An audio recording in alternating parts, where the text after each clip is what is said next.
ஒன்றென இரண்டென ஒன்றிரண்டெனிவை அன்றென விளங்கிய அருட்பெருஞ்சோதி உள்ளத்தில் அருள் ஒளியைக் கண்டு கொள்ளுகின்ற போது எல்லாம் உள்ளங்கே நெல்லிக்கனி போல உள்ளது உள்ளபடி காண முடிகின்றதாம். அவ்வுள்ளொளியை காணாது மருளறிவாகிய மங்கொளியில் கடவுள் உண்மையை பற்றி அறிந்து கொண்டிருந்ததெல்லாம் திரிசிய காட்சியே என்பது இன்று தெளிவாகின்றது.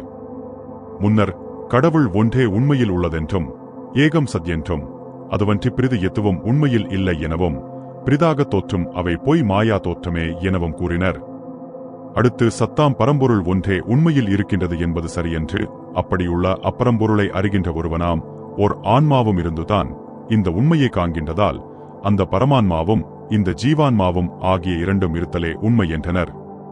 பின்னர் உண்மையானது எப்போதும் ஒன்றாகவே அதற்கு ஒப்புவமையான பெரிதொன்றும் எக்காலும் இல்லாததாகவே இருக்க வேண்டும்.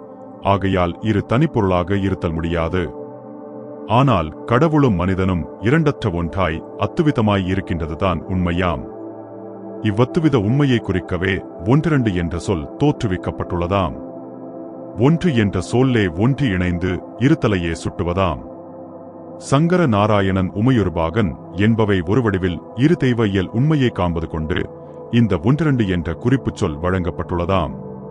ஆகவே கடவுளை ஒன்றாகவும் இரண்டாகவும் ஒன்றிரண்டாகவும் படிப்படியாக கண்டு தேறின நிலையில் இருந்து வந்த நமக்கு இதற்கும் மேலான பேருண்மையை நேரிடக் காட்டிக் கூட்டி வைக்கின்றார்.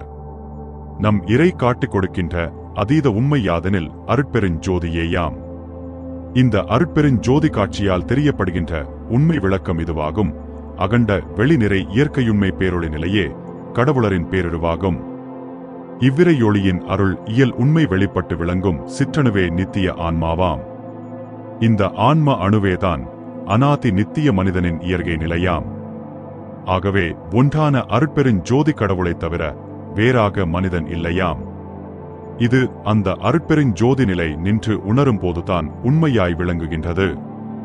மற்றபடி அகம் பொருந்தாது புறமிருந்து உள்நோக்கியவரைதான் கடவுள் ஒன்றாகவும் இரண்டாகவும் ஒன்றிரண்டாகவும் தோற்றி மறைகின்றதாம்.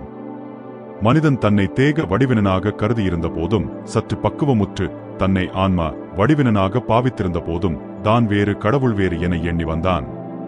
அப்போது கடவுளை அடைவதற்கு ஏற்படுத்தின மார்க்கங்கள் எல்லாம் புறத்தனவேயாம். யோக ஞானியரும் ஜீவான்மா பரமான்மா அத்துவிதானுபவமுற்புறத்திருந்து உட்பொருந்தி சமாதி கூடி உடலை விட்டு ஒழிந்தே போயினர்.